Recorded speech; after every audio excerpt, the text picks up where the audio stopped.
Hi folks, Matt Easton here and Lucy Easton. Hi. Hello.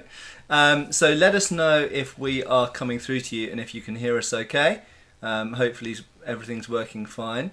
And thank you so much for the so far 120 of you online listening to us, which is more than I expected with this much short notice actually. So Lucy's obviously going to be here answering questions, and yes, we're live. Yay! People have said we're live. Also, we're a bit over to the side. Do you want to move a bit over here? There we go. So drinks at the ready. I notice a lot of people talking about port. Yeah, we don't drink beverage like that. I'm going to move on to the port. We do actually have some. Some port here, and Lucy may or may not be drinking port. But at the moment, I'm drinking a whiskey and coke because I'm quite thirsty. So first thing I have to say is thank you for joining us. But the second thing I have to say is thank you especially to Lucy Easton, who's not watching World's Strongest Man because she's joining us here. So we're recording World's Strongest Man, which we both watched, but Lucy is freaking obsessed with that show and has been for like however many years. All the years, yeah. So let us know, have you been following World's Strongest Man, and who are you supporting? Do they show it in your countries? Because I've got a kind of idea that it's really big over here and perhaps in America and Canada. Everyone loves World's Strongest Man, surely. But like you don't get people competing in it from all over the love world. World's Strongest Man. But anyway, yeah. So there's more than 120 of you online at the moment, which obviously on New Year's Eve is fantastic. Thank you so much for joining us. I think we're going to try and keep this to about an hour long. Because of World's Strongest Man. Because of World's Strongest Man, and also because we need. I certainly need my beauty sleep. So things have been a bit exhausting for us recently. So yeah, we're looking forward to maybe seeing the new year end, but doing it in a pretty relaxed way. In a calm manner. Yeah, and obviously I know that a lot of you are going to be in various states of kind of quarantine and lockdown and these kind of the crazy pandemic world we live in. So perhaps this is good for those of you who just can't get out or whatever. So I'm hugely appreciative for you being here, but also hopefully this is giving something back and brightening up maybe a small number of people's New Year's Eve, which I really hope is the case. So Lucy, as ever, because I'm not very good at multitasking, I just talk and Lucy's looking down the questions list. So we've got questions in several different places. We've got questions under my post on the channel. We've got questions here on the live stream. There's Super Chat if you want to do that. We'll be checking that as well. And also there's the Facebook page as well, where I initially notified people that we'd decided to do a live stream tonight. It had been a long term, I'd been kind of in the back of my mind, I'd been planning to do it, but we didn't know how the last couple of days were going to pan out with various family things and other things going on. But it panned out well in the end. So there's 152 of you, by the way, watching at the moment. So thank you very much for watching. Shall we do some questions? Yeah, let's do some questions. Do you have a preference on where Mr. the questions... Chairman. Do you have any preference on where the questions come from? Shall we hit some... Because I put the Facebook post up first. Let's just have a quick look at Facebook. So a very good friend and practically family member has asked, when is the weight book being published? Well, that's a bit of a cheeky question from Martin, because he knows me very well and he knows I don't have an answer to that question. So Martin, you cheeky little... I don't know. I do need to get it done, but it became a complicated project because I became aware of another book which needed to be published with it. So I'm going to do that. And I do need to pull my finger out and do it. And I keep meaning to schedule a regular time in each week for me to actually wrap that project up. So... Also, Atani RD asked a question about socket bayonets, and can you use a socket bayonet as a dagger detached from a musket or rifle? The answer is obviously yes, but are there any accounts of that happening? Now, there is an account of that happening, but unfortunately off the top of my head, it's somewhere in the Swordsman of the Raj, or Swordsman of the British Empire books by D.A. Kinsley. It's somewhere in there. So yes, indeed there is an example of that being done. but I can't remember the exact account and source off the top of my head, I'm afraid. Right, what questions have you seen, Lucy? Should we have a look at some? There's lots of nice comments. I like that one. Can I ask? That one. There's lots of nice comments as well as questions. What he's very excited about is Thomas Evan Hughes would like to know, if you had to fight 100 angry Ewoks, which sword would you choose and why? And it has to be a real sword, not a lightsaber. Right, so it has to be a real sword. Do you strongly but know they what can, you would use? Are they real Ewoks? So we can't have a lightsaber, but we have real Ewoks. 100 of them, 100 exactly. Ewoks. 100. Well, firstly, I've got to say, I would do a Princess Leia. I'd like to befriend the Ewoks, because as a kid, I loved the Ewoks. I was rooting for them. I'd kill them with a sword and buckler, but you carry on. What would you use the buckler for? Hitting them and defending myself when they tried to hit me with sticks or throw rocks at me. Okay, so a large... Yeah, I okay, would want can a see shield that. if I'm fighting Ewoks, because they have a lot of projectiles going on. Yeah, they've got bows and they throw rocks and spears, I guess. See, my initial thought was a Montante. So a big two-handed sword, because you could just wade into Ewoks with I'm that. no good with that, so that wouldn't be a good choice. Yeah, something like a Nodachi, a large two-handed sword, I would say. What's a Nodachi? Like a very big katana. Ah. Like a Montante-sized katana. We don't have one of those. Not yet. I do have one actually, but Parcel Force, Border Force have it at the moment. No, I really shouldn't have got onto that Border Force topic. So let's quickly find some more questions. But yeah, a large two-handed sword, I'd wade into them. I reckon attack's the best defence with an Ewok. Someone's asked a really good question. Kevin Smith has asked, at what age do you think it's best to introduce a kid to HEMA? Our club also does traditional epee, and there are 5 or 6 year old beginners there. But is HEMA a bit more? Your thoughts? I think he's saying is it for a bit older, but It's a tricky one, isn't it? And so far, the implements that we use for the most part are difficult to put into the hands of kids. Partly because they're not sized for kids. But there are buffers. And Yeah, exactly. That you can have scales down. So you'd have to change the gear that you use. The reason that most HEMA classes don't teach kids classes is because they just don't have time or space or capacity to do it. So we run 2 classes per week, and we don't really have. I can't do any more than that at the moment. I can't teach private lessons. I don't have time to. So I always point private students to other people, but.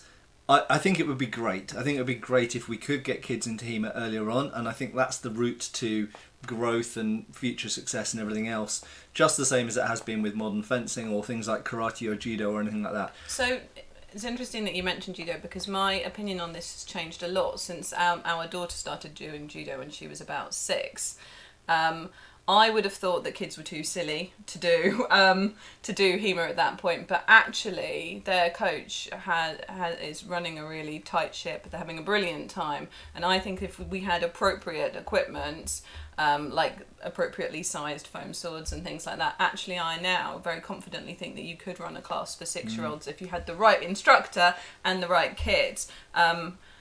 So yeah, I think if you want to give it a go and you're set up to do it with kids that age, go for it. And as Matt said, it's that they are the future of what we're doing. So yeah, and I always say, when people actually approach me on asking this question, like people who are near to either of the clubs, I basically say to them, look, probably do modern fencing.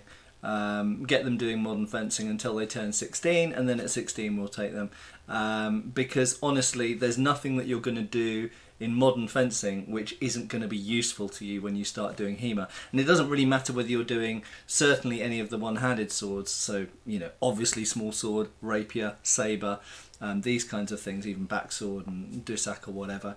It's going to be transferable to that. But even something like longsword, you could say maybe you should do something more like kendo, but I don't know. I think kendo has more training artifacts in it than modern Olympic fencing does. So I kind of advise people to do that. And as Lucy says, I wish that I had done judo as a kid, because that kind of wrestling foundation I think is useful to everything, and physicality of it as well. So yeah, I'd say judo and modern Olympic fencing, probably the best 2 things to get kids doing.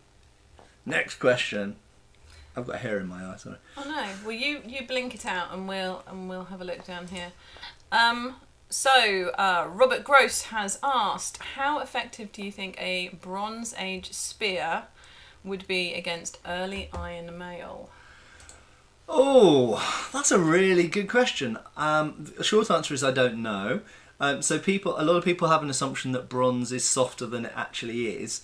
And actually bronze can be, especially if it's work hardened, you probably know this, but bronze can be harder than iron. Not steel, but than iron. And the thing with a spear is the head can be damaged and deformed and it will still penetrate.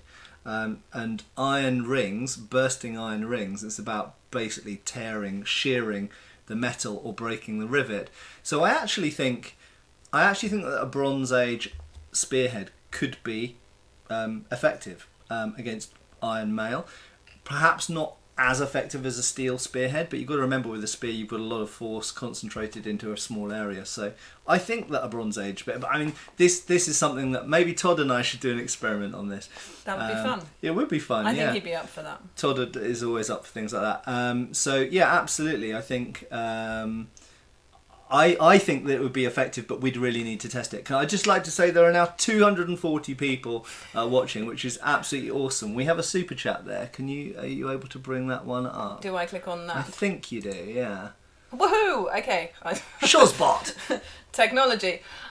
Says, could you do a review of the spear fight from the Hidden Fortress, the 1958 Akira Kurosawa movie? So, yeah, that'd be awesome. So, some of you may have noticed that I haven't been doing so many movie fight reviews, and the reason is YouTube.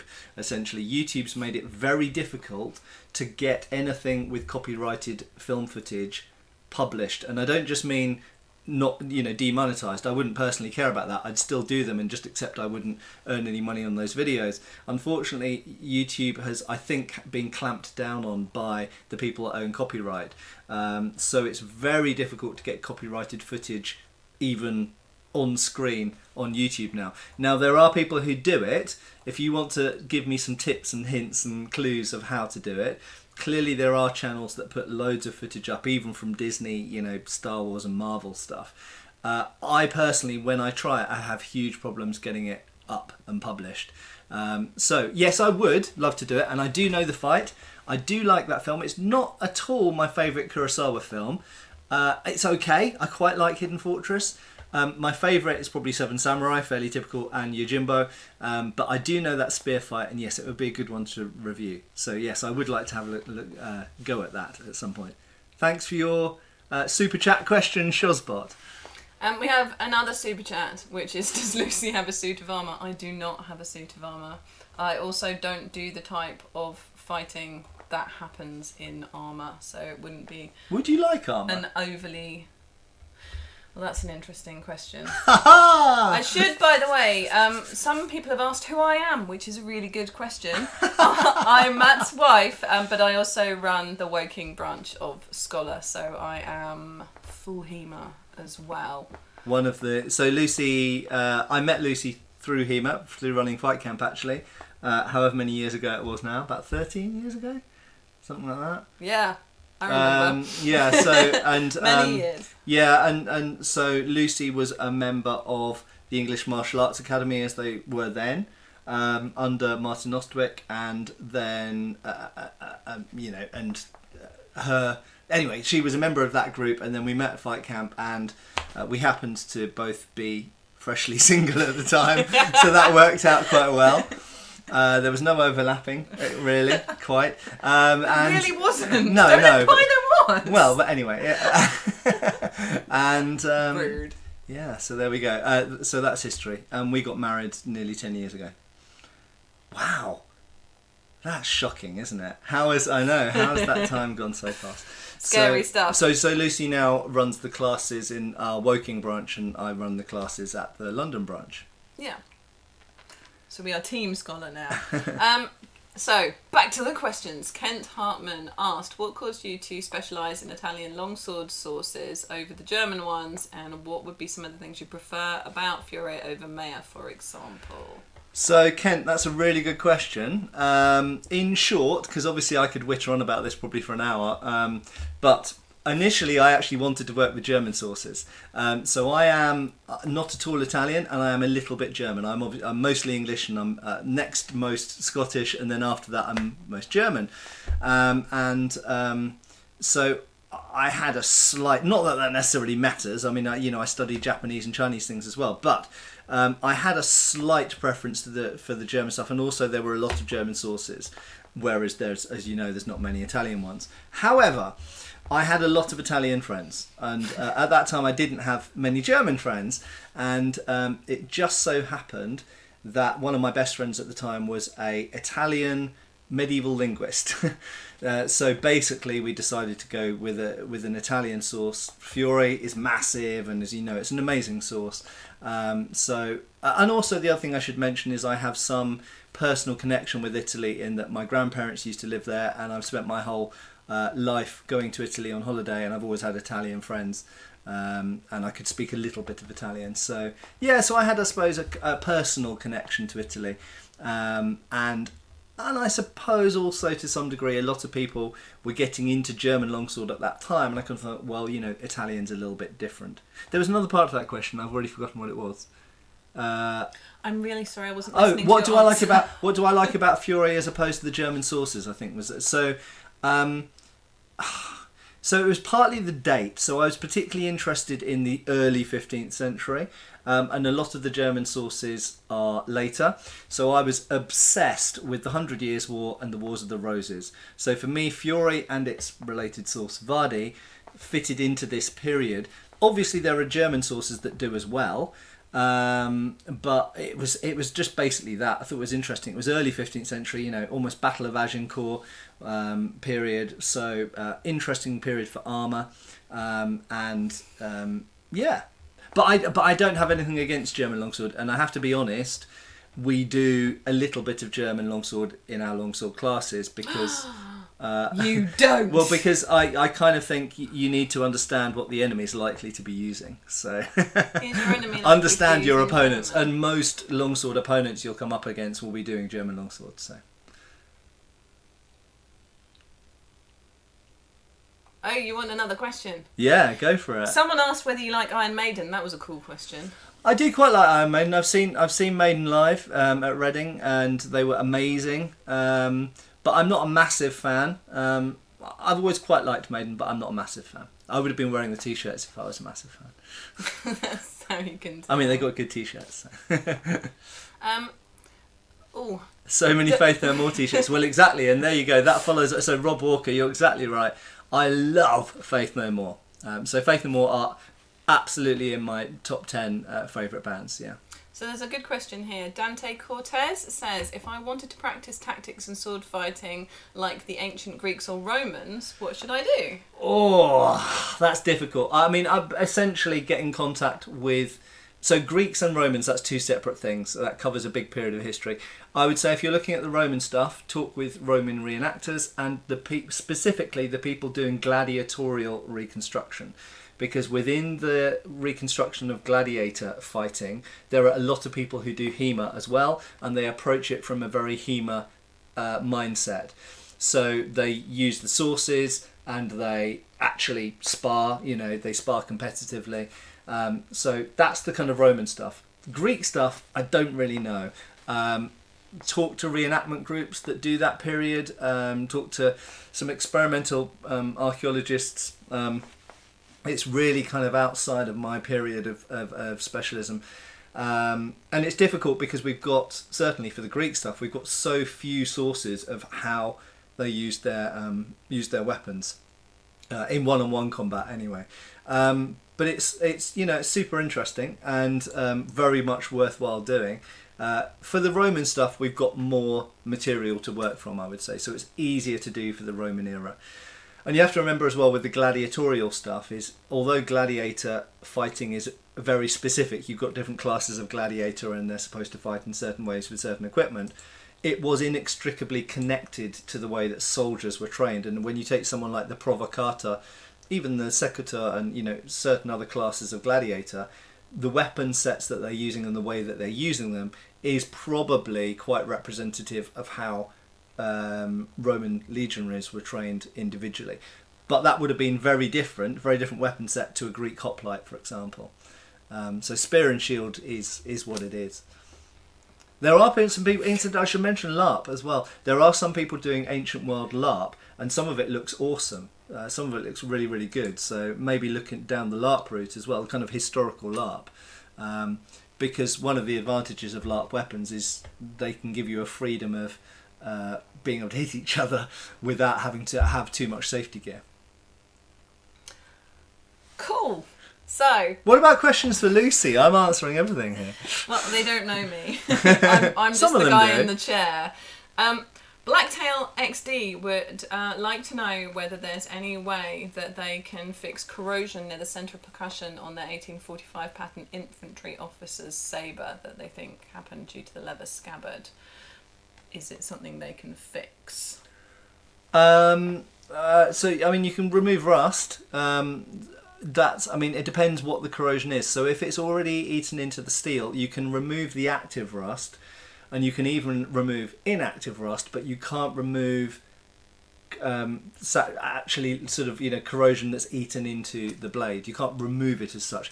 You could repolish it, but obviously that's removing material as well, and might mess up the etching and everything else. So what I would recommend is if you go to Matthew Ford's website, which is Ford with an E at the end, Military Antiques. He's a good friend of mine, lives not too far away from here, and he's done some really good cleaning and restoration guides on his website, well worth checking out.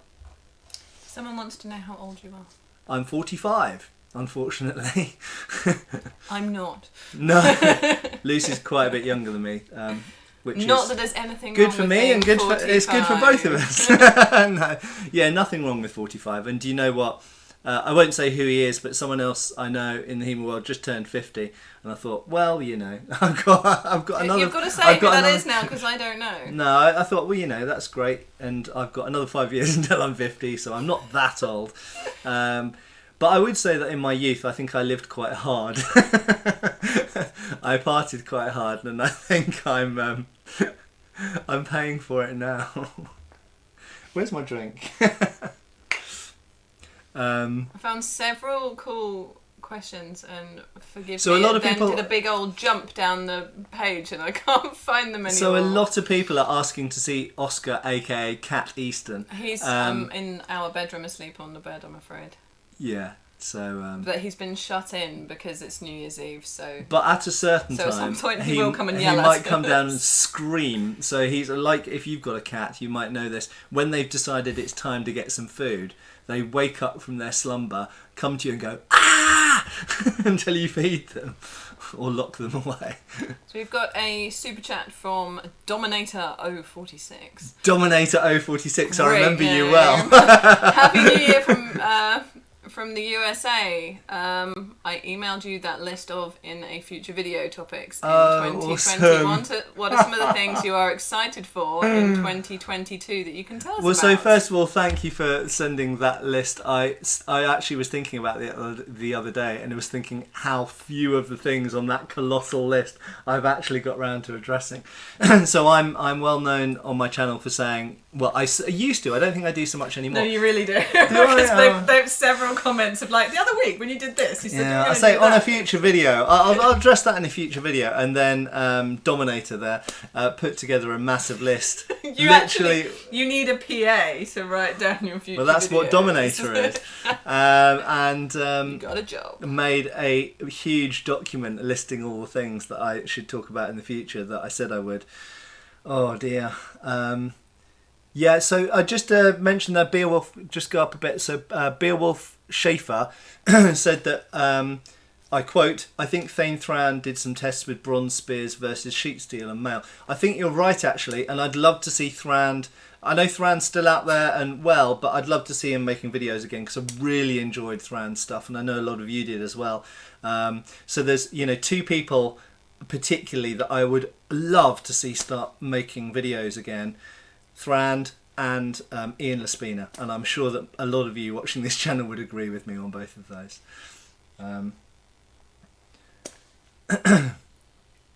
Oh, and Dominator also asked, what are some of the things that I'm excited about for in 2022? So some of you will have noticed that I've stepped up my collaboration game, so to speak, and that's not for any kind of tactical YouTube reasons, although apparently YouTube does like collaborations these days. It's purely because it's something I've been intending to do for ages, and our toddler is now 2 years old, and I'm starting to now be a little bit more free, and of course we're not in lockdown anymore. I'm now a bit more free to actually do some of these collaborations. So 100% I'm going to be doing more stuff with Todd. I'm going to be doing some more stuff to do with Japanese martial arts and ninjas. And I'm also going to be doing some more stuff with Draconiffle on maritime or naval warfare. And in fact, we're going to be going to some places of historic interest together and doing some videos together. And other things as well. Other people I'll be collaborating with. Other channels, actually. Some other channels might surprise you. But yes, the collaborations is the main thing. I've got tons of reviews to do, so I've got loads of review swords mostly, but not just swords, to get through. So I've got to catch up with my reviews, and I feel really bad actually that I've let that lag behind a bit. But I also know that on the channel you just don't want to watch reviews all the time, so I try to space them out. I could just do a whole week of reviews, but I think you'd get a bit sick of that. So yeah, Cool. Collaborations is the main thing though.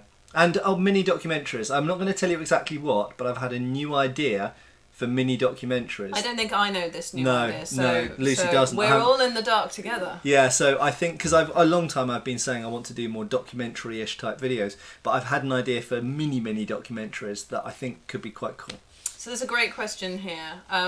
Abdul Raymond says, since there are no HEMA clubs near me, can I do it solo? Can I learn it solo? Yes, you can, but you'll need a friend eventually. So practicing solo is always useful in any aspect of your life. And there's loads that you can read. You know, if you don't have a partner to currently practice your physical activities with, then practicing solo might be the only option available to you. So lots of practicing solo. You can learn some things really well solo, but basically kind of do a bit of it, read some books, practice some things solo, and then talk up how much fun you're having to one of your friends who live relatively nearby and convince them to come and give it a go with you. Yeah. Rope them in. Yeah. Because a lot of friends will do things like, this is why I'm here. I went to a club with what didn't sound like my idea of a great time as a favour to my brother-in-law, and I'm still here a horrific number of years later because it turned out to be brilliant. So yeah, just talk it up, get someone you know who's a bit of a doer to come and have a go with you. Bit of a what? A doer. Oh, doer. A doer. You said something else then. A doer. Yes, to come and have a go with you. But yeah, you can do quite a lot by yourself. So yeah, and the other thing I would say is if you want to do classes, there are quite a few people now offering online classes. So my good friend David Rawlings, London Longsword Academy, he does online classes. There's people like Guy Windsor, various people out there. The various of the American and Canadian groups do online learning. So that's the other option as well. And you might find that you try a few and then decide which one to stick with. But yeah, go and try them out. See what's available online. I don't do any online learning because I just don't really have time at the moment. But it is something that we've talked about, and maybe one day I'll do it. But yeah, there we go. That's a fairly comprehensive answer, I think. That was a good answer, right? We have a super chat from Jordan Thomas who says, what's the difference between a scabbard and a sheath? Oh, That's fascinating because I don't know that. I thought they were just interchangeable synonyms. So? Are they not? Personally... Oh, so is it not a definite answer? I don't think... And I might be wrong, but I don't think there is a specific answer to this. But the general tendency is that a scabbard is for a sword and a sheath is for a knife. So on that basis, I would say it's a bit like saying sabre and sword. A sabre is a type of sword. So I also would say a scabbard is a type of sheath for a sword. That's my opinion. That being said, people often refer to bayonet scabbards rather than bayonet sheaths.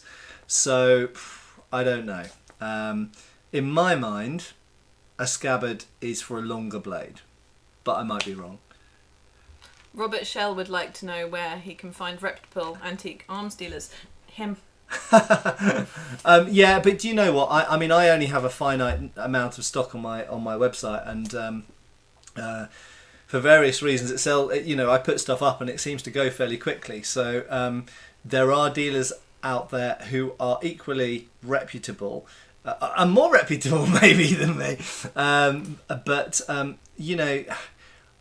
there are not many who are disreputable. I'll put it like that. I think the easiest way to find that out is maybe go on pages and groups like Sword Buyer's Guide, Net Sword, My Armory, and then also the Facebook pages, the International Antique Sword Collectors page particularly, and ask on there. Get other people's opinions, because you'll get, I won't say that I'll give a biased opinion, but you can get their opinions.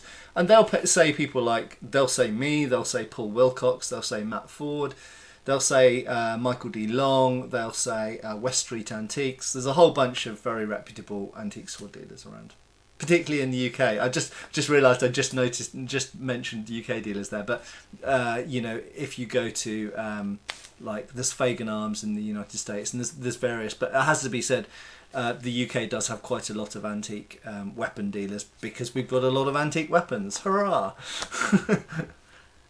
Lars has asked a question, which is, has Lucy come to embrace the cookeries? Lucy always loved the cookeries. So, if anything, Lucy likes cookeries more than I do. I have always loved cookeries for as long as I have known what cookeries Just were. a shout out.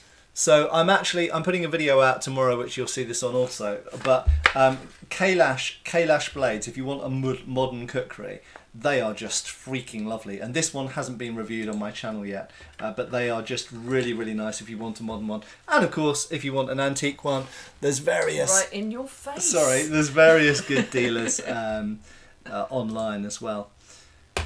So we're looking through the questions. So, Templarium would like to know, do you have any interest in Spanish swords? Yes, I have an interest in all swords. Any kind of swords? Yeah, I just love swords. It's like, kind of obvious. Extract that little sentence. So I have to say, I don't show an awful lot of Spanish swords on my channel because we don't have an awful lot of Spanish swords in the UK. For a number of reasons, but probably partly because a lot of antique Spanish swords stayed in Spain because, of course, the Second World War, fundamentally, okay, and also the First World War. So we have quite a lot of German and French and Italian swords in the UK as bringbacks from World War II, principally. But we don't have Spanish swords in the UK because British soldiers didn't go anywhere near Spain or encounter Spanish soldiers in the Second World War. So we have loads of French stuff, quite a lot of German stuff, in fact, yeah, a lot of German stuff, and a fair amount of Italian stuff, but we have very little Spanish. Do I like Spanish swords? Yes, I do. Spanish swords were absolutely famous and legendary, rightly so.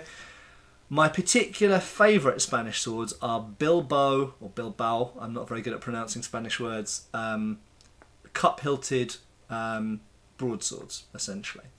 I do not know this sword. So if you imagine a little bit like a cup-hilt rapier, Uh-huh. hilt, but with a broadsword blade. Oh, that sounds cool. They are very cool. Why don't we have one? Oh, for reasons just mentioned. Well, I need to get one actually. They've kind you of been should on get my one. to buy list for quite a long time, so I do need to get one for the Nice. channel as well. But they're lovely, and they were still being used in the Napoleonic Wars. Can you believe that? I mean, no. So someone has asked what your worst habit is, but I don't think talking over Lucy. Yeah, no, he doesn't No. have any. It's never interested me. Do a snoring? Do I snore? So there's a question here from John Stuart Keller for me. He says, do you still practice English backsword a la George Silver, and is this a source of marital strife between you and Matt? Yes, I do, and no, it isn't. We have fairly calm and rational discussions about George Silver, actually. I still love Silver. I think I always will. One of my friends is doing quite a lot of work with. Well, let's shout out Darren. Darren. Actually, shout out to Darren. Darren Dadswell. Yeah, he's doing some amazing stuff, sort of re-evaluating some of the sort of fundamentals of what we had taken from it previously. So there's a whole video, and we should bring in Darren and chat about that at some point. But yes, no, very much still do backsword along with all the other stuff.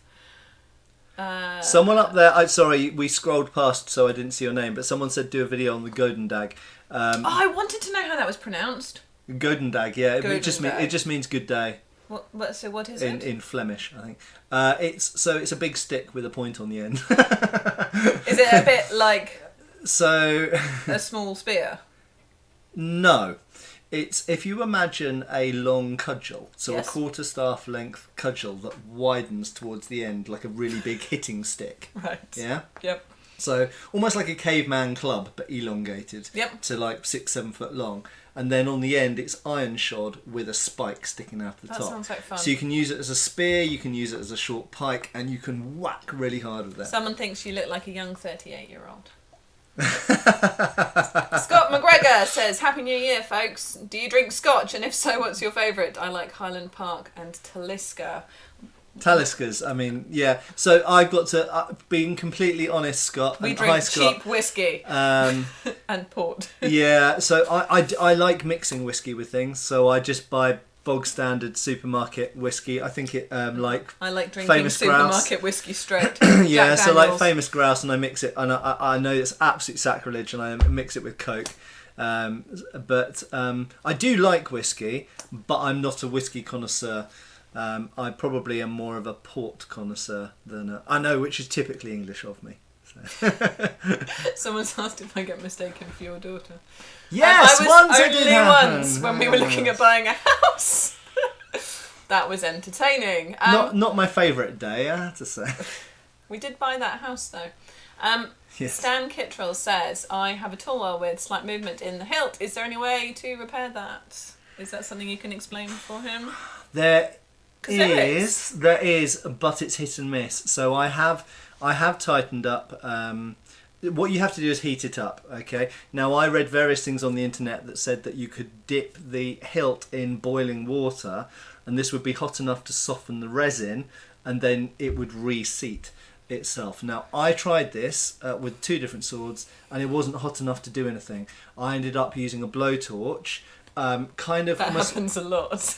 We're using a blowtorch. Yes. I do use a blowtorch for an awful lot. Well, our barbecues involve a lot of blowtorches. But obviously we do have a barbecue. I don't just do it with a blowtorch.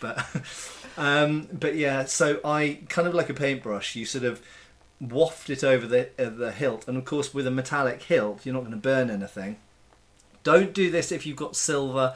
And yellow or anything like that on the hilt, because you'll melt the silver probably. But you just basically heat the iron hilt up, and that will, and you're holding it this way around so the hilt's down. And when the resin inside starts to soften, it will reseat. But you mustn't let it boil. It's a type of pine pitch mixed with other things, rosin essentially. It's a bit like cutler's resin, and if you let it boil, when it solidifies it becomes brittle.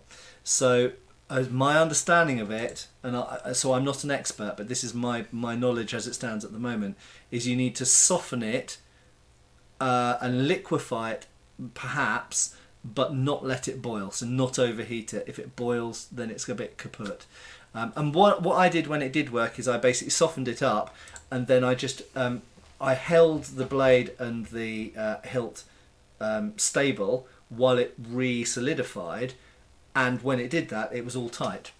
So I have done it successfully.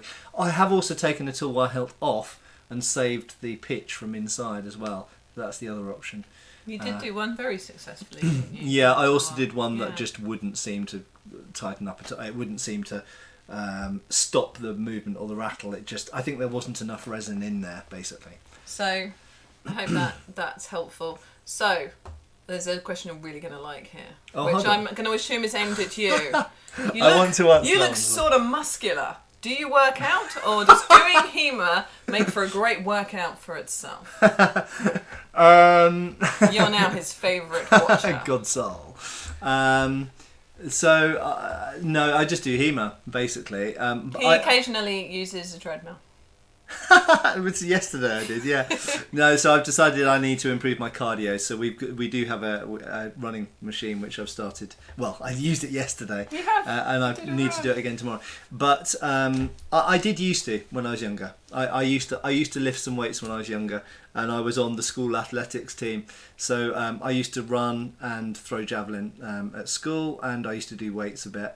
But as a grown up, or kind of post university, I haven't really done weights. I mean, I occasionally pick up dumbbells, but not very often, and I occasionally do some Indian clubs, but not very often. And very only occasionally hit yourself in the head with them. I did hit myself in the head with an Indian club once, and really scared you. You shouldn't laugh about it. I can laugh now, but I thought he'd knocked himself out. You thought I'd killed myself, and this was a what was it? A 4-pound sledgehammer. It made the most Indian club. spectacular donking noise that you will ever Luckily, hear. I've got a really hard head. Yeah. It sounds like a weird line, but it's actually true. Frank Knox says, "Hey, how's it going, Matt? Big fan of your work. Thanks for the videos and Happy New Year." Happy New Year to you too, Frank. Where are you? And our friend Lars again says, "Have you been to check out Todd's trebuchet?" A trebuchet. I haven't, because it's not actually at Todd's place. So I have been over to Todd's since he's had the trebuchet back, but it's in a farmer's field somewhere at the moment, and that's all I can say about it. But I might get to see it at some point. Are you still sponsored by Superdry? Oh no, this isn't Superdry. Ironically, Lucy's wearing Superdry. I'm always wearing Superdry too. It's a Superdry situation. Quentin Stevens says, "How do you keep your collection child safe and manage your own safety when filming?"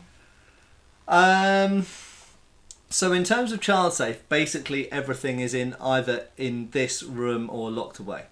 So the short answer is they're not really able to. Well, I mean, our 8-year-old daughter theoretically could get to any of the stuff. She's grown up around it, so she's so sensible. She's sensible. You know, it's just like if you have a kid that grows up in a house with firearms or anything else around, then you teach them to be safe. And she's never been of any concern at all. Our 2-year-old does run straight up to things. He runs straight up to things and grabs them. So you basically just don't let him have, the ability to do that. There's nothing sharp anywhere, low down anywhere in the house. Yeah, just the same as kitchen knives, really. You just put them in a place where the kids can't get them. But in terms of my own safety, I just handle weapons all the time, I suppose, and I occasionally injure myself slightly, but I've never had a bad injury from. I've stuck a knife through my finger once, and. Happy New Year, Lainey. I love you. There's Lainey there. Oh my God. Hello, Lainey. This is people we know in real life. There's loads of questions here. It's doing a little bit of a jumpy dance, so do forgive me for the small pause. We have another super chat from Adam Hadlock, who says, "Hey Matt and Lucy, Happy New Year. I'm a huge fan. It was really cool seeing you featured on IGN a while back. Do you have any plans to work with them Before again?" we go on, can I just say your surname, Hadlock, is awesome, but you should get into MMA and specialise in headlocks and be known as Hadlock or the Hadlock. Well, that'd be awesome. But anyway, Adam, yeah. Would you start watching fighting with me if I that watch was the MMA case? sometimes. If you happen to walk into the room or I have to point out, it's kind of funny that you guys might, think of me as the martial artsy one, but Lucy's the one watching all the MMA and the World's Strongest Man and all that kind of stuff, while I'm geeking in my study reading history books. It's different kinds of gig. Yes, do you have any plans to go on IG? I know you've mentioned it before. Is it a channel? IGN, that's the massive, they're like 15 million subscriber, they do everything, movies, games, and I don't know why. I'm sorry, I know the stuff I did with the mentioned Star Wars reviews, fight reviews, and the Witcher fight review I did. Oh, okay, Okay, so will I be doing anything? Do I watch Matt's channel? Yeah, you do watch occasionally. I often, occasionally. To add, go back. To answer Adam's question, yes, absolutely. You needed to see the question written down to remember what it was. IGN are fantastic. I mean, it's what an awesome channel, but also I love the fact that they basically just give me free rein to let me do my thing and say what I need to say about these fights. 100% yes, I will be doing more with them in the future. So I just have to cough. Oh dear. John D would like to know, have the UK cops ever tried to nick you for owning lots of swords? They have not, because we're very above board. Not yet, no.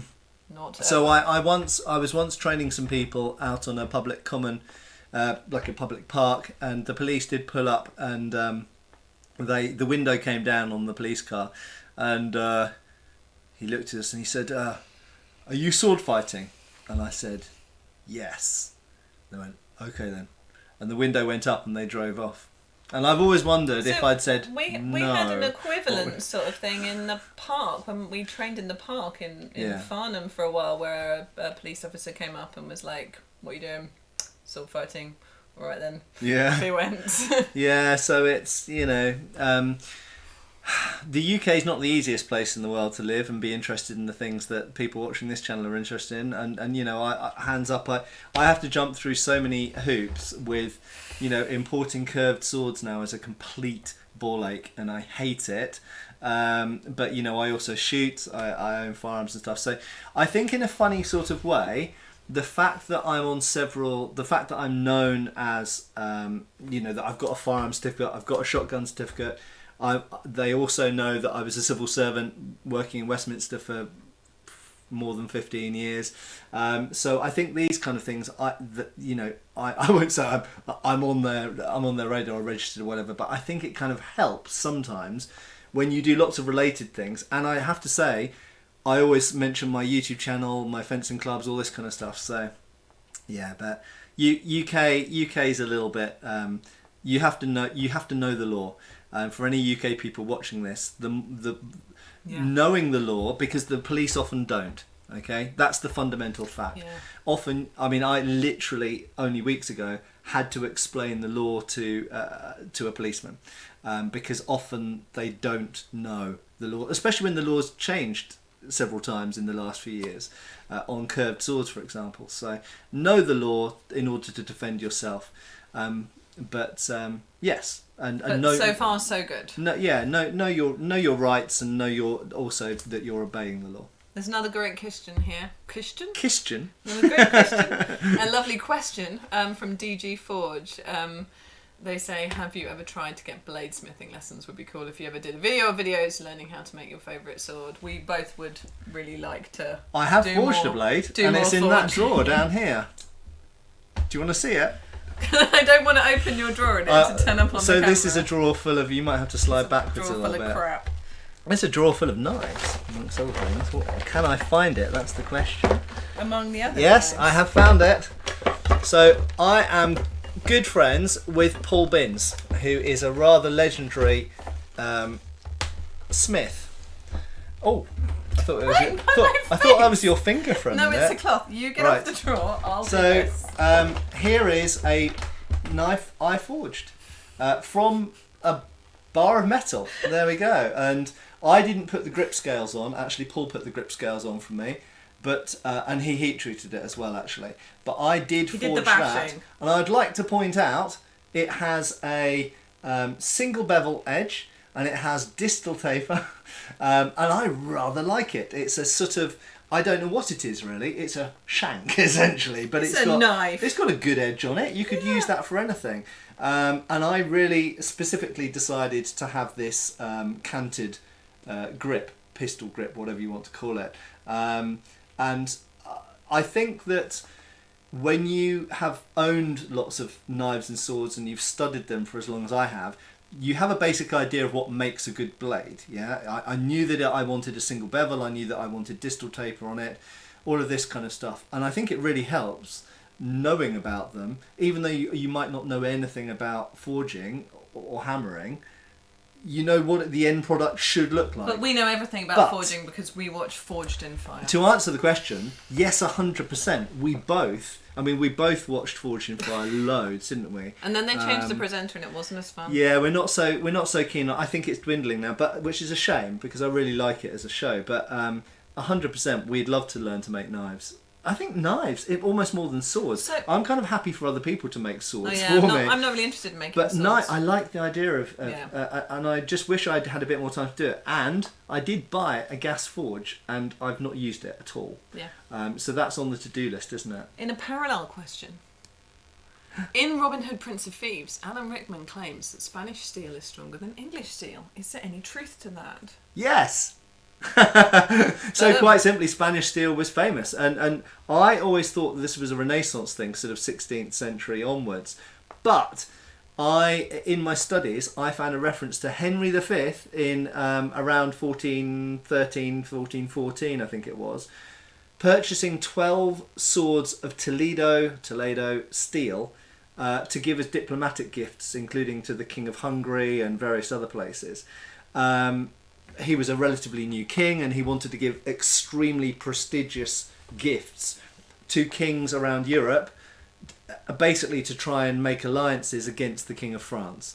And so 100%, yes, Spanish swords were extremely prized already by the beginning of the 15th century. So, forgive me, there were too many words in this post that I didn't know how to pronounce. So Okay, well, so I'll read this because this is a question for Lucy. So Beowulf Schaefer That's not a question on the super for chat Lucy. says, "Hi Matt, hi Lucy." Oh, I thought this was just to you. No. Well, I'll read this to Lucy. Have you gotten a chance to cut with the Shield Guard Jian, or the Silver Swallow Dao? Also, any thoughts on slings as weapons? So that's kind of two questions, okay? The Shield Guard Jian, I haven't cut with it, honestly, yet, because I was saving it for the review, and I haven't done the review for that yet. That's one of the many reviews that I need to get around to doing it. The Silver Swallow Dao, I have cut with, and there will be a review of that coming soon. But all LK Chen swords, literally every LK Chen sword I've had, cuts really, really well. In fact, by chance, I have one next to me here, and they all have wonderful sharpness, edge geometry, distal taper. They handle great, they cut great, they seem to be made of really good steel with good heat treatment. And do you have any thoughts on slings? So, do I have any thoughts on slings as weapons? Yes. Against my thoughts on small slings animals. My thoughts as slings as weapons. So, I was talking to Todd about this, funnily enough, last time I was at his place just about 3 weeks ago. And I fundamentally don't understand slings. I can't use a sling, and I don't understand how they were considered such formidable weapons in the ancient world, and yet they were almost disregarded in the medieval world. And I don't know why. I've never really seen a credible explanation for why. They still existed in the medieval world. There was the staff sling, and then we know slings. I mean, slings are shown used by farmers to shoot at crows and stuff like this, especially because in England there were laws against bows being used in the countryside. But slings, I think, were clearly very important in the ancient world. I don't understand how they were so important in the ancient world and so unimportant in the medieval world. It's So a there we go. mystery. Yeah. Anthony Peterson says, Happy New Year. What do you think are some good examples of realistic sword fight scenes in Hollywood movies? Well, everyone knows the Duelists. Funnily enough, we were watching the Three Musketeers. Three Musketeers had a bit of a good fight, recently. didn't Yeah, it? the one that everyone slates because it's got airships in it. The one with And it's just generally a bit silly, but that Ray was a good fight. Stevenson and I've forgotten the other actors' names, but essentially it had some quite fun fighting in it, and it wasn't terribly unrealistic, except for the bits where it all goes a bit kung fu and flying through the air and stuff. But if we ignore that, but Hollywood movies that have got realistic fighting in them, I quite like Ironclad. Actually, Ironclad's got some good brutal fighting in it. I've got to say, some of the fighting in Braveheart's really good. A lot of people slate Braveheart from a historical point of view. No, I've never watched that all the way through. Really? No. Okay. But the fighting in Braveheart's brutal and realistic, I would say. And you know, for the most part, armour works as armour in that movie. Yeah, Outlaw King. I quite enjoyed that. That had some good fighting in it. Oh, Kingdom of Heaven. Kingdom of Heaven's not bad, actually. Kingdom of Heaven's got some pretty good fighting in it, and I like it. The director's cut I really like as a movie. So I would say overall, although my job is often to criticise movie fights, because that's what people like to see, actually there's quite a lot of movies where the fighting's okay. And there's some where it's awful. I saw someone, and I can't remember who it was, asked me about the trailer for The Northman.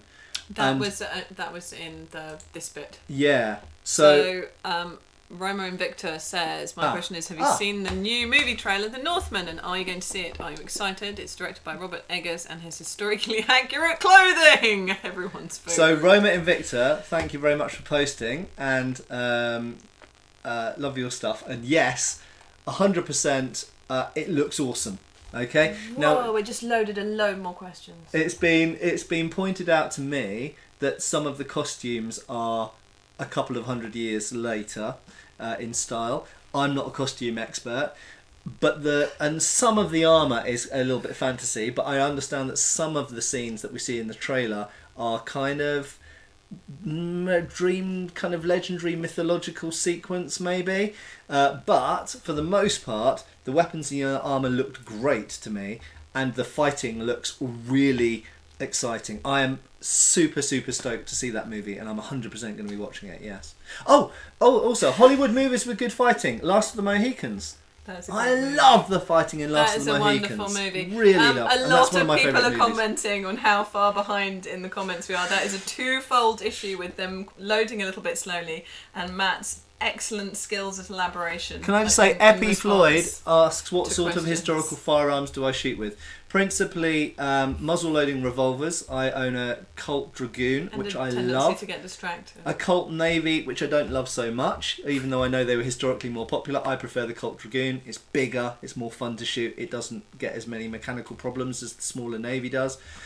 But my absolute 100% favourite historical firearm to shoot with is my Winchester lever action. Mine's not in the original 44 rimfire. Mine's in 45 Colt centerfire. Obviously a modern round, more easily obtainable, but it's just so fun. I just love slapping 13 rounds in that and popping away on the range at about 50 yards. Such a fun rifle to shoot with. And if I was going on safari or adventuring or whatever else in the 1870s, 100% what I'd take is a Winchester lever action. Love it, absolutely love it. Brilliant rifle. Oh. Okay, so we have because I'm scrolling around. Luna Corbis says, "Happy New Year. My question is, how does historical wrestling compare to modern wrestling and jiu-jitsu?" Over to Lucy for this one. Well, I don't know enough about wrestling. I actually don't think I know enough about wrestling to be fully qualified to answer that. But to my mind, it's just that there are very different rule sets for different types of wrestling, and there are different types of historical wrestling, just like there are different types of modern wrestling, and then various combinations of the two. So rules basically.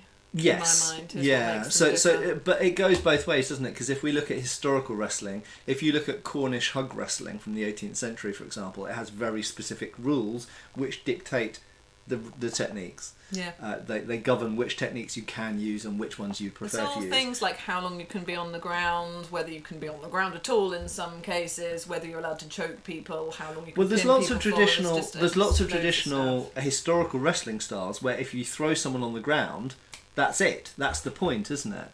So if you throw the person on the ground, it finishes there. Not all historical wrestling styles go to ground fighting like you'd see in modern MMA or jiu-jitsu. Conversely, what I was going to say is, while we've got historical styles that have very specific rule sets, there's also historical styles where there's no rules. It's just to the death, basically. And in the medieval and Renaissance sources, they make it very clear that there were, broadly speaking, there were two types of wrestling that were done. There was wrestling to kill, and then there was wrestling for sport. And wrestling for sport is completely dictated by what the rules are for it, and wrestling to kill is perhaps a little bit more universal. I don't think I know anything about wrestling to kill wrestling manuals. Well, stuff like, if we look at the judicial dueling stuff in things like Talhofer and stuff, it's literally they're on the ground, and Usually daggers are involved, or other weapons, but not always. Sometimes So I should look at Talhofer. I don't know that. I would say more something like Fabian von Auerswald, or and even things like Petter and Passion and stuff like that. Yeah, 17th century Dutch stuff. Cool. But yeah, it's very, very diverse. Just the same as within Japanese martial arts, you could compare Aikido. I know that will trigger a lot of people. With Judo, with Jiu-Jitsu, with Sumo. These are all fundamentally wrestling or unarmed combat styles, but they're really different, because they've got different priorities and different focuses. Will PX would like to know who would win if we had a fight. He would. Well, what kind of fight? I mean, yeah. If we had a pistol fight, well, I'd probably win that. Again, it's a long time since I've shot a pistol. Shotgun fight? That could go either way. But no, Matt would win. Lars has another question. He says, will you do a collaboration with Bloke on the Range or Ian McCollum of Forgotten Weapons? So, I know Bloke on the Range. Mike, Great name. We've conversed quite a bit. Our channels don't overlap very much, and he's in Switzerland. So despite the fact he's British, he's a British gun aficionado, and so early on in his life saw the writing on the wall for being a gun aficionado in Britain, and he sodded off to Switzerland. Good for him. So that's why he can shoot all of the guns that he can, which he wouldn't be able to do in the UK, or not very easily. I mean, you'd need to be a qualified armourer to shoot all of those things in the UK. So I'm quite envious of him, you might have noticed. Will we collaborate? Possibly, but for the most part he deals with later period firearms than I mostly would perhaps look at on my channel. Ian, people have, on my channel for a long time, been asking for us to collaborate, but I'm not sure that there's anything in it for him to collaborate with me, because his channel's so much bigger than mine. But I'd love to, but I don't know what I could bring to the table. A user called English Martial Arts says, hey Matt, when are you going to wrestle with us? Yeah, well, I believe the response to that is, bring it. That's actually, right, okay. Yeah. Oh, I have something wrestle. so exciting to tell you, Oz. But anyway, that's so distracting now. It's a wrestling related thing. I'm very excited about it. Yeah, I don't wrestle. That's why I'm into weapons. Anti-wrestling. Yes. Which is the wrong viewpoint to have. No, in all honesty, actually, I should, and I've spoken to Oz about this many times, and Lucy.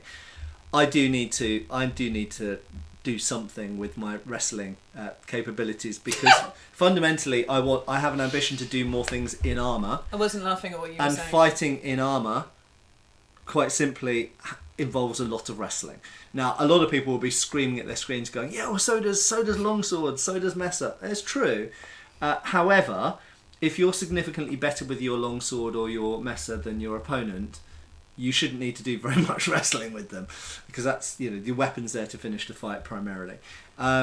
So I've always focused more on the weapons, and never so much on the strike. I used to do kung fu, so I done striking martial arts, but never really done hardly any wrestling really, apart from wrestling with friends drunkenly, which I've done quite a lot of.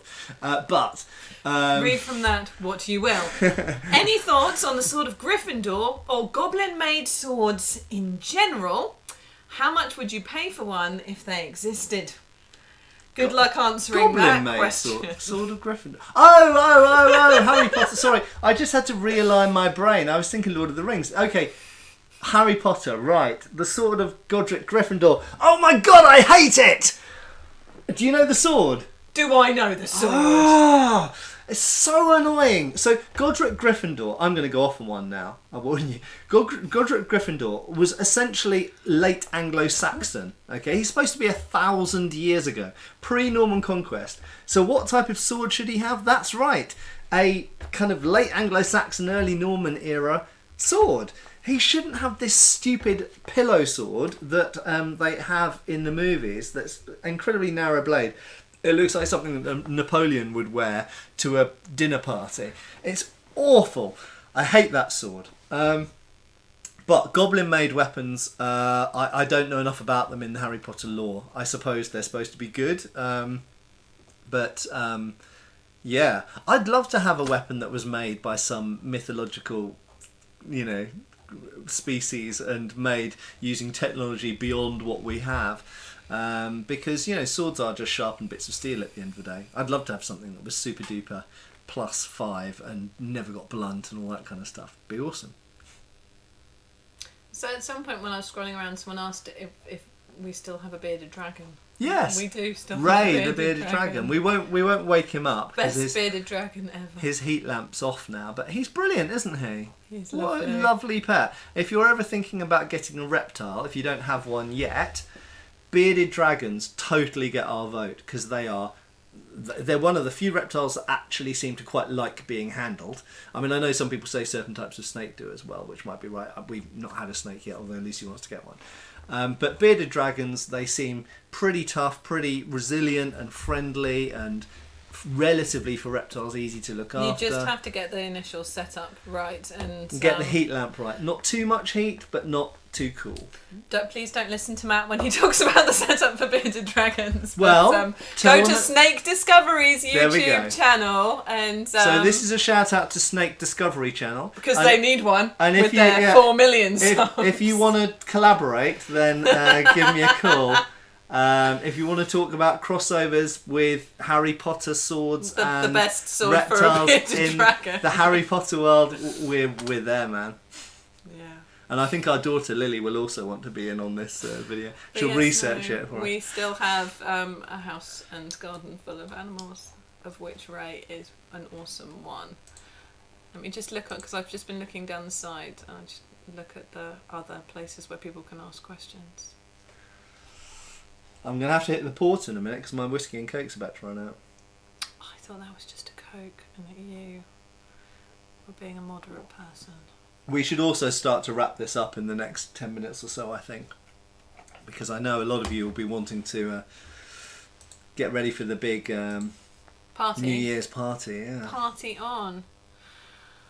Max Reynard said, curious of your opinion on the weapons, armour and clothing of the Russian drama Golden Horde. Have you seen the Russian drama Golden Horde? I'm afraid I haven't, no.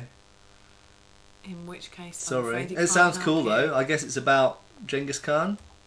But yeah. Is that how you pronounce his name? Because everyone seems to say it. I think it's like Zengis, isn't differently. it? Genghis Khan. Temujin is his real name.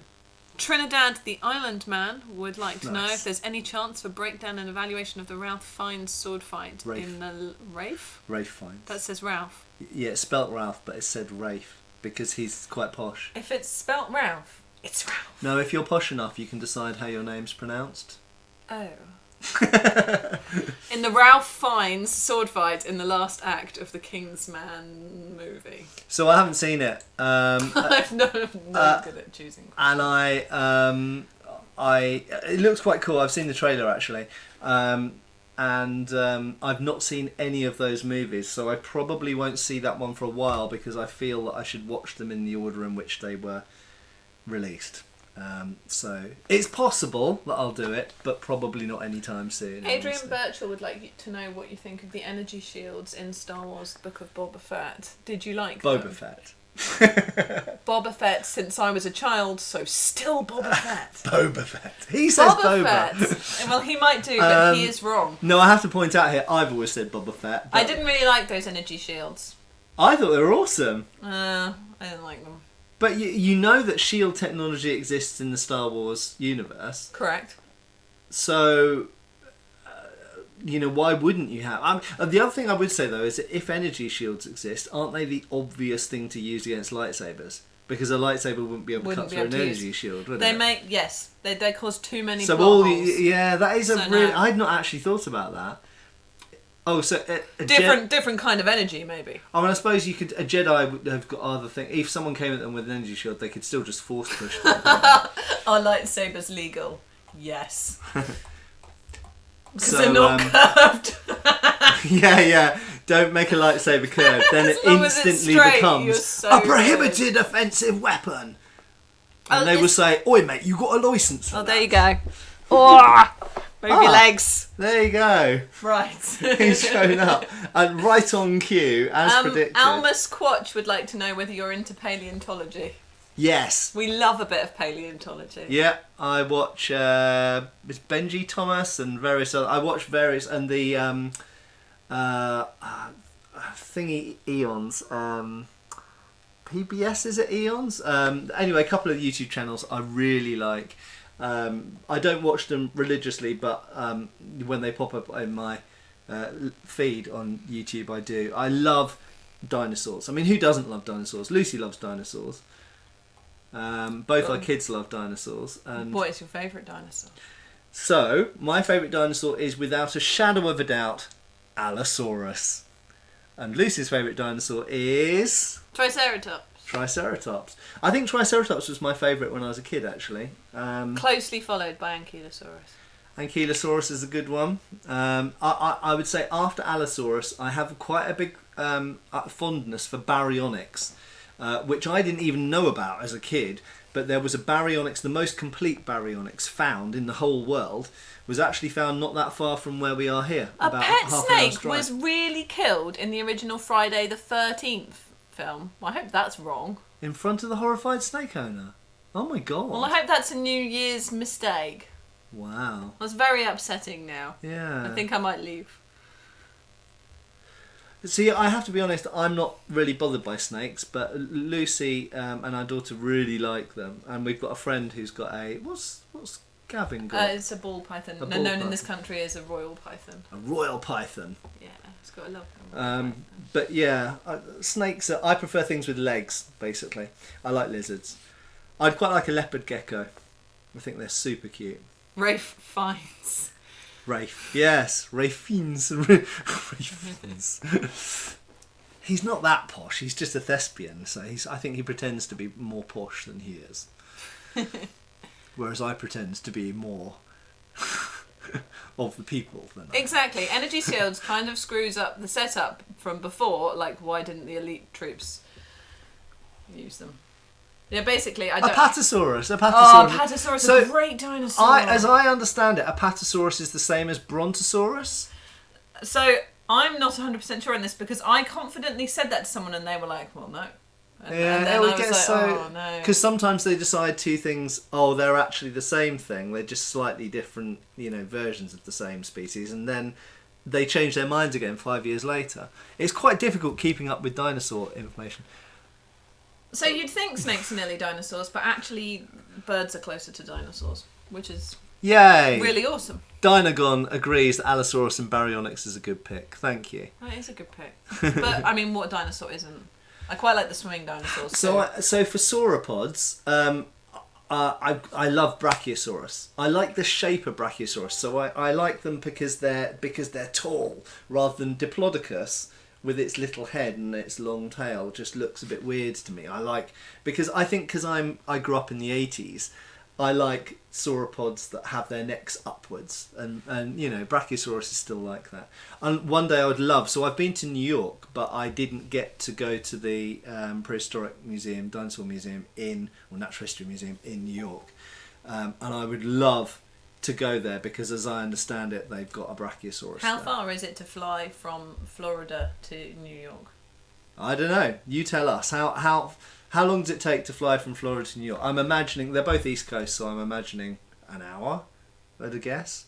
Because we could do that when we go. I'd love that. Well, the thing is, flying from here, we could do a triangle. We could fly to Miami, spend some time in Florida, then go up to New York, then fly back to London from New York. We're lucky to be. I mean, this is in the future where COVID hasn't, peed all over everything. There's an interesting question I would like the answer to. Hunter Blasco says, in your experience of reading historical accounts, did Oscar? There were also questions about Oscar. Did officers often shoot their pistols with their left hand, sword in the right, or did they shoot and then draw their sword?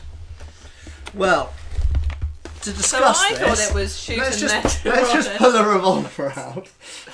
And I won't grab a sword because there's loads of movement. So typically they used the revolver in their left hand. Okay, so usually they had the pistol in the left hand and the sword in the right. But We do know from photographs and descriptions and period art that it wasn't that uncommon to keep the sword in the scabbard and use the revolver, in your right hand for more accurate shooting at longer range. But if you were in close combat, like close combat, then usually you'd keep the sword in the right and the pistol in the left. Now, curiously, an exception to that, I believe, is von Tempsky's Rangers, who were fighting Maoris in the New Zealand land wars in the 1860s. And I believe I've heard they had a Bowie knife and a Colt revolver. And I believe I've heard that they were taught to have the Bowie knife in their left hand, if I remember correctly, and the revolver in their right hand, and for them to defend whatever was being swung at them by a Maori, for example, a tomahawk as they called it, but it was actually usually a larger axe or a club of some sort, and parry with the Bowie knife while unloading the revolver into the attacker with the revolver. So there we go. Hope that answers the question. Someone said something implying that there's going to be another Blade movie. Yeah, they're redoing Blade. Yeah. Like remake, isn't that sacrilege or something? Can Wesley Snipes be surpassed? Well, I think not. See, I'm a big fan of Blade Trinity, I think it's called, the third Blade movie. The best Blade movie. Yeah, it probably is, and it's got Ryan Reynolds in it, so... And I'm quite a big fan of Ryan Reynolds. Who wouldn't be? Oi! He's a bit cocky.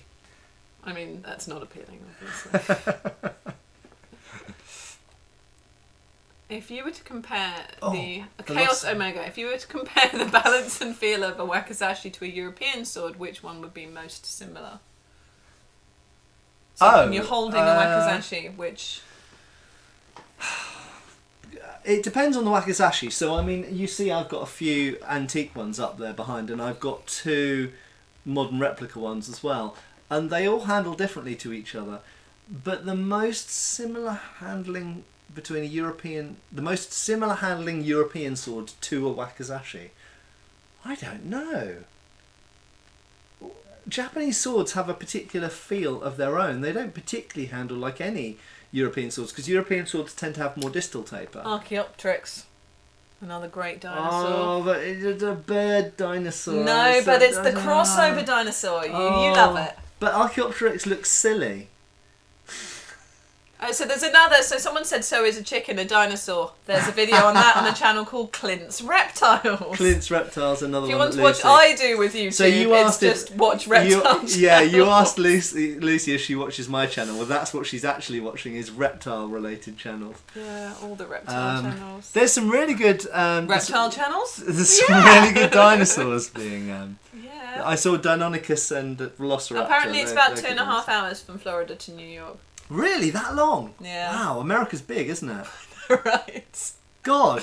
Like, in 2.5 hours of flying, you could pass completely across the UK. I don't think I want to do an extra 2.5 hours of flying with a toddler. In 2.5 hours, you could start, like in France, fly across the UK and probably land in Norway.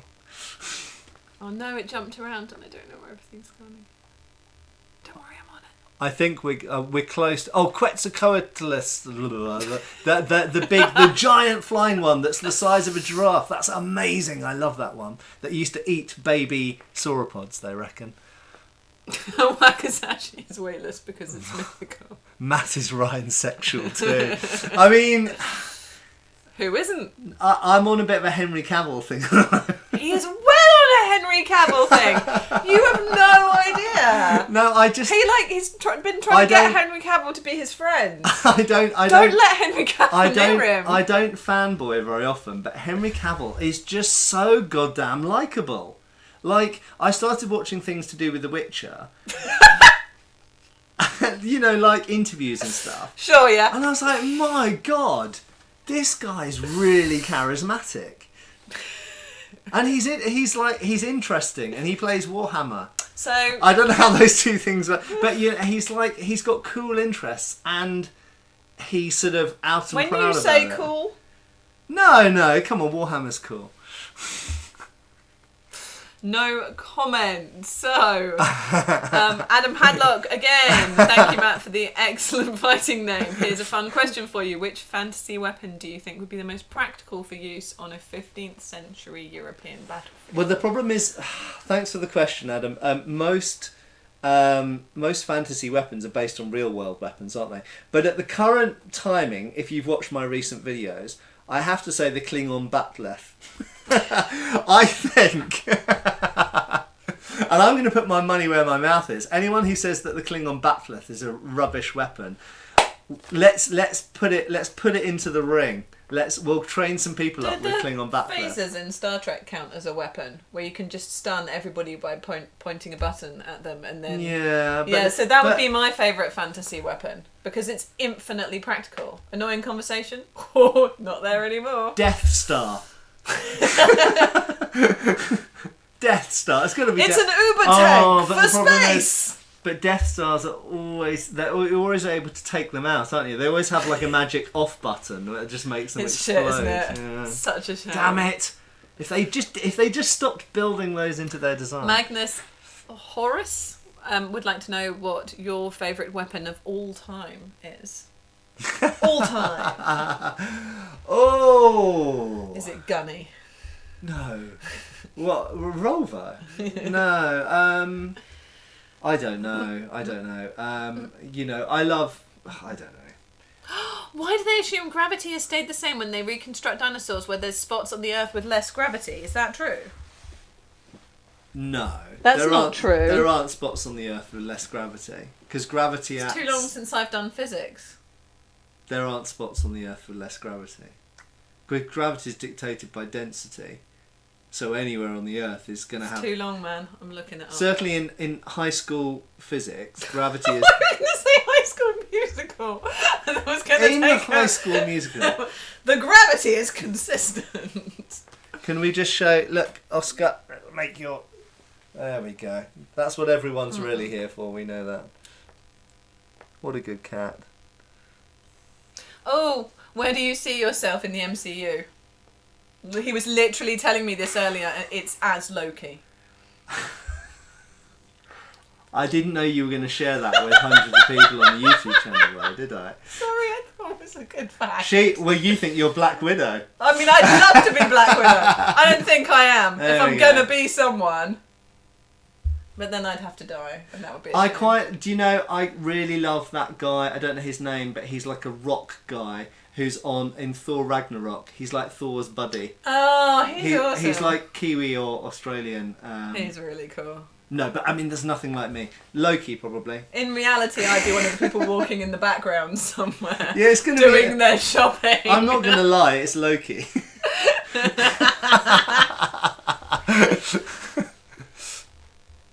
I get Loki. It's nice to see that some people agree with and they think that you could kill Thanos. Someone's just written The Glaive, which I assume is in reference to something said earlier. Oh, the glaive from the fantasy weapon from Krull.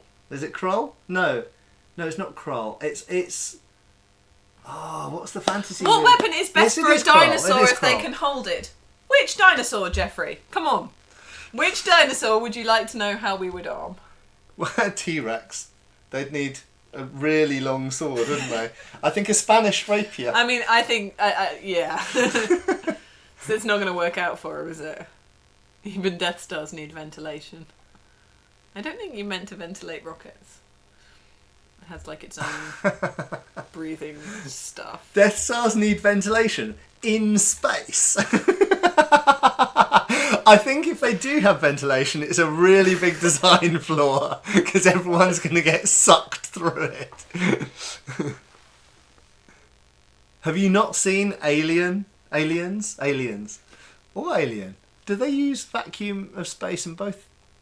No, they definitely do in Aliens. In Aliens, yeah. T-Rex gets a pike. Right. I like it. We need to wrap this up, but this has been a lot of fun. Thank you so much for joining us. We've had over 400 people at peak. And Krull. Everyone's saying yes, it's Krull. Where are you seeing how many people are looking? There. Ah, look at that. Right in the middle of the screen. So yeah, it's been absolutely fantastic. Thank you so much for joining us. Hugely importantly, enjoy the rest of your New Year's Eve. Obviously, we're all in different time zones. Some of you watching may already be in the new year. You might be in the future. You might be watching us from our future. There's a It's creepy such thought. a weird thought. Yeah, brilliant. I'm really glad we did this. It's been lovely having you on here, and I'm sorry it's been so long since the last live stream. We'll have to do another one in the not too distant future. Let's try and do another one in at least a couple of months at the latest, because they're really good fun and it's a good excuse. And I didn't even get any more port actually. Anyway, I'll have some more port now. We're going to go and watch World's Strongest Man. And thank you so much for joining us. Happy New Year. Happy New Year. And there is a video coming out on the channel on January the 1st evening UK time. So in the morning US time, for example. So yes, we will see you soon. And also let's do some more videos together. Lucy hasn't been on any videos on this channel for months and months and months. She's been very busy for work, with work, and I've been busy as well. So we need to do that, don't we? Any suggestions of videos you'd like to see us do together, then post below. And thank you very much for joining us. We're going to log off now. Enjoy the rest of your evenings. Have a really happy and safe New Year. And I'll see you on the channel again tomorrow. Cheers for joining us. Bye, folks.